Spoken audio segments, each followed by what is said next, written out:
I'd like to take this occasion to thank all of the Periscope live stream community that engaged with me in January and February of 2020 on this Vietnam quest. Je voudrais remercier la communauté Periscope qui a participé avec moi durant cette tournée au Vietnam.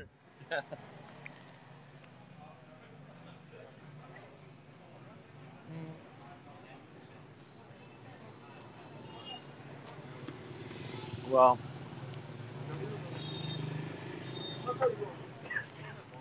Okay, that's all that's left, folks.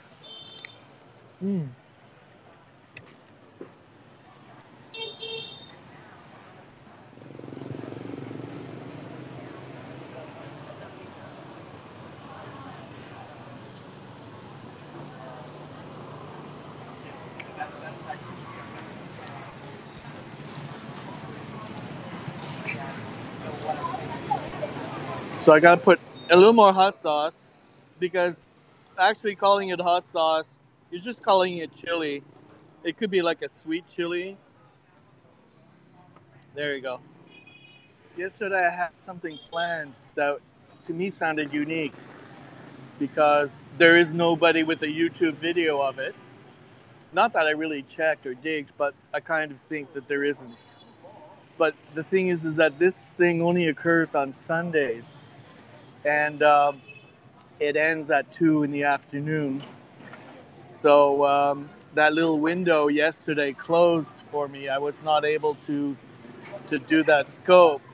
So if I'm back in Hanoi on a Sunday, I intend to do it. But I don't want to talk about it other than that I had planned something that hopefully would have been unique and interesting.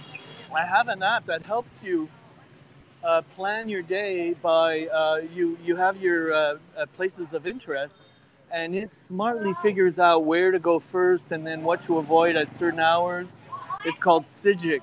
I think it's a Czech company, and they specialize in itinerary mapping. Is Tu Brac Lake nearby?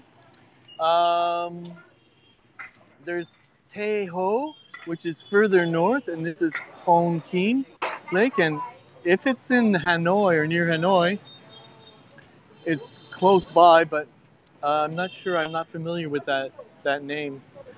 There are a lot of bodies of water, but the one that I'm closest within a stone's throw is the most significant one with regards to Hanoi's origins, and everything seemed to start from here. It's the navel, the omphalos, which is Latin for navel of yes, it's in Hanoi. Okay. Hey, KMD 123 Oh, so that mango is still delivering it, and I guess mango has some of those probiotics that help you. They have enzymes that help your digestion and stuff. There you go. So my tummy felt like mango today. It just knew it wanted that, and it's very happy right now. It's giving me the "you did good, you did good." So there you go. Okay. So what are we gonna do, guys? T-shirt weather. The reason I mentioned Ho Truck Back Lake is John McCain. He did okay. I know that the Hanoi Hilton is not far and is turned into a museum because the French actually established that as a prison. Yeah, we can wait till you sort it. Okay. All right. I'll put it on me to-do list. Housekeeping is going to put so the flies do not land on the chili sauce. It's not very hot, by the way. It's just flavorful. So put that there. So this is what you get to sit on when you come to one of these sidewalk cafes. It's pretty cool. Fortunately for me, my knees are pretty good. So when you have to squat down to actually sit on these things and not awkwardly fall over, it hasn't happened to me yet. So knock on wood that my knees are can still do these kind of maneuvers. You have to, like, it's only a foot off the ground. I'm sure there are strategies to all kinds of limitations. Thankfully, my knees are really good, and they can really hover low without me falling on my keister. This is the Greta Thunberg approved straw, a reusable bamboo. Do I order a second banh mi and keep you guys online or on the stream? Or do I say I've eaten enough for now? You guys see this? Check this out. Mattress, anybody? That was that looked like three folded futons on the back of a 100cc. There are things that carry on those bikes. It's amazing. Apparently, yesterday I was one of them, and it was darting in and out of traffic with a skilled driver, and the kind of maneuvers they do, and the kind of calculated risks that they do to get out of places or to squeeze through places before the window of opportunity closes is what you experience on the back as a passenger. So yeah, I hope to be a lot more creative with the camera, because I guess it doesn't shake all that much when you're in the passenger and you're just holding the phone in your hand. Apparently, you can like move the contents of your home, or that's what the Vietnamese are famously known for, is the creative ways and the range of things they can transport on a bicycle. So this country is motorcycle. Everything, it's part of their culture, it's part of the DNA of this country, it's part of how people get around, they connect to places, probably how they really squeeze every little bit out of their day by having access to those bikes, going from one part of the country to the other or just locally. Yeah, it's a skill set that I have no real interest in. By necessity, I might have to one day. You will know that you should have tried to, because you might have to move something on balanced on your motorcycle. But I don't think that day is coming for me anytime soon.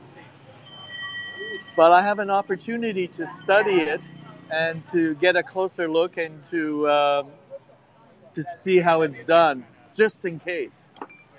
Just in case. So I thought to myself, I was going to try and determine how much spoken French you can actually hear wandering around in Hanoi. And if you actually, instead of saying somebody hello in English, you speak to them in French first.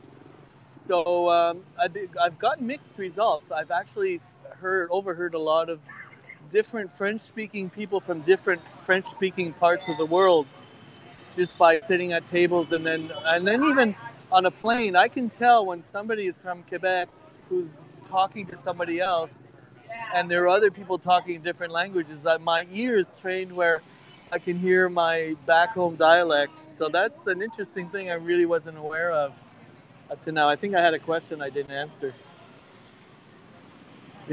I just pick up the phone. Okay. So I'm going to continue doing where I have occasions to speak in French, where there might be like a viewer that understands French, to just speak to them so that they kind of feel included, and also just to just to keep that whole thing. And it's a unique thing that I guess I can do, because I can switch from one to the other. And because there are not a lot of people that can do that, but there are a few people that can understand French and English, which makes it unique. But primarily, we're going to do this in English. Hello from Belgium, from Russian women.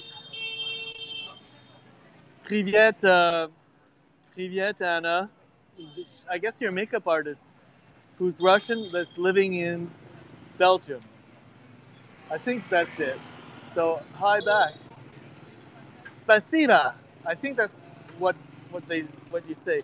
Sometimes local welcome the opportunity. Yes. Oh, well, actually, I was stopped by. There are a lot of student-aged kids, especially around the lake and around certain parts of the city that will, if they see that you're a foreigner, they will first introduce themselves, say hello to you, and ask if you can spend a few minutes with them so that they can practice their English. So I had two kids yesterday at the lake kibitzing with me in English for a little while.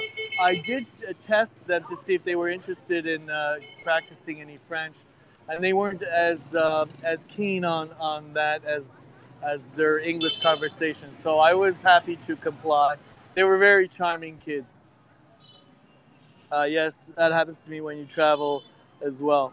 So, and in here in Hanoi, it's especially it's like a thing. It's almost like their homework is to engage with foreigners. I have never been to Thailand, Vietnam, Indonesia. I wish there. Well, it is still there. And Anna, the first time I was in Southeast Asia was 15 years ago. I went to from Montreal to Bangkok, and then from Bangkok to Myanmar or Burma. So I encourage you, because Southeast Asia, there's a good bet that you will find that elusive mystique. Bonjour, Sylvain de la Côte, comment ça va? On se trouve, faudrait revisionner le périscope, mais on se trouve à Banh Mi 25 sur une petite rue. Il y en a deux. Il y en a une l'autre bord de la rue aussi, Banh Mi 25. Et Banh Mi 25, c'est une baguette française vietnamienne. Et on fait des sandwichs avec. Et donc, j'ai mangé un banh mi avec du pâté foie et des légumes et tout ça.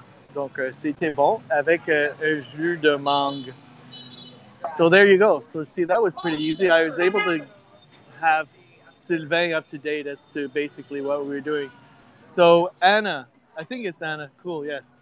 So Anna, yes, I would say that yes, I would recommend that you come and remember what I mentioned about looking for that kind of mystique that there's so less of in this world that that would be my reason for you to go and travel to Southeast Asia, because there's exoticism and mystique and surprise, and it's all waiting for you. So it won't go away anytime soon. So plan your trip well, and hopefully it will be meaningful.